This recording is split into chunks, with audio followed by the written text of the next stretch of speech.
কিচ্ছা কাহিনী শুনছি, সাবেক সেনাপ্রধান, সাবেক পুলিশ প্রধান, এটা শুধু দুইটা, এই ধরনের কত প্রধানের কত কিচ্ছা কাহিনী, কত সম্পদ, কত বৃত্ত বৈভব, কত আলোক রোশনায়, কত ঝাড়বাতির আলোতে তারা বসবাস করছে, এগুলো হয়তো অনেকেই আমি জানি না। শুধু একটা কথা বলেই শেষ করব, এক মহত্তম রাষ্ট্রপতি, দেখুন তার অন্তর্গত স্বচ্ছতা, তার সততার উচ্চতা। ওই সময় ভিসিআর নামে একটি যন্ত্র ছিল ছবি দেখানো, এটা ব্যান্ড আইটেম ছিল। রাষ্ট্রপতি বিদেশ সফরে গেছেন, তার একজন আর্মি অফিসার, তার এডিসি কর্নেল র্যাঙ্কে, তিনি না বলে ভিসিআর নিয়ে এসেছেন। ইন্টেলিজেন্স রিপোর্টে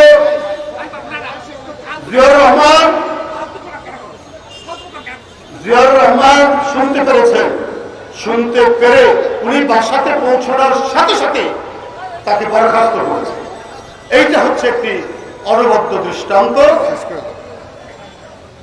এটাই হচ্ছে আমাদের অন্তর্নিহিত বড় শক্তি, যে তার যে সাস্টেনেবল, যেটাকে বলা হয় ইংরেজিতে, বাংলা হচ্ছে টেকসই যে উন্নয়ন, অর্থাৎ আমাদের যে সম্পদ, আমাদের যে আর্থিক সক্ষমতা, এর সাথে এবং পরিবেশের সাথে সম্পর্কিত হয়ে যে উন্নয়ন, সেই উন্নয়ন যে ধারাটা তিনি তৈরি করেছিলেন, সে ধারাটি তো রাখেনি এই দামি সরকার, দখলদার সরকার। আজকে এই দেশটিকে লুটেরা সরকার বানিয়েছেন, অর্থ পাচারকারী সরকার বানিয়েছেন। তারপরেও খুব খুলেও দেশটা টিকে আছে। যে টিকে থাকার যে মূল কারণ কি, সেটাও জিয়াউর রহমানের অবদান। সেটা কি? সেটা হচ্ছে এই যে তৈরি পোশাক রপ্তানি এবং ম্যান পাওয়ার রপ্তানি। তার যে খাল কাটা, তার যে কৃষি বিপ্লব, তার যে শিক্ষা বিপ্লব, তার যে শিল্প বিপ্লবের যে অল্প 4.5 বছরের মধ্যে যে বিপুল তরঙ্গ তৈরি করেছিলেন, বাংলার এক প্রান্ত থেকে আরেক প্রান্তে যে অনবদ্য অবদান রেখেছেন, সেইটিকে ভেঙে চুরে এবং সর্বোপরি একটি জাতির যে সার্বভৌমত্বের অন্তর্গত শক্তি, সেই শক্তিকে দুর্বল করেছেন শেখ হাসিনা।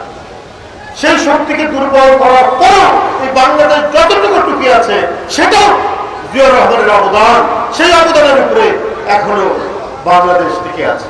বন্ধুরা আমার, একটি দেশের একটি গণতান্ত্রিক সরকারের রাষ্ট্রপতি, তিনি যদি ব্যক্তিগতভাবে সততার একটি উচ্চ পর্যায়ে থাকেন, একটি হিমালয়ের পর্বতে যিনি অবস্থান করেন সততার দিক থেকে, সেটাও তো আজকে বিএনপির নেতা কর্মীদের পথ চলার জন্য, সংগ্রামের জন্য একটা বিরাট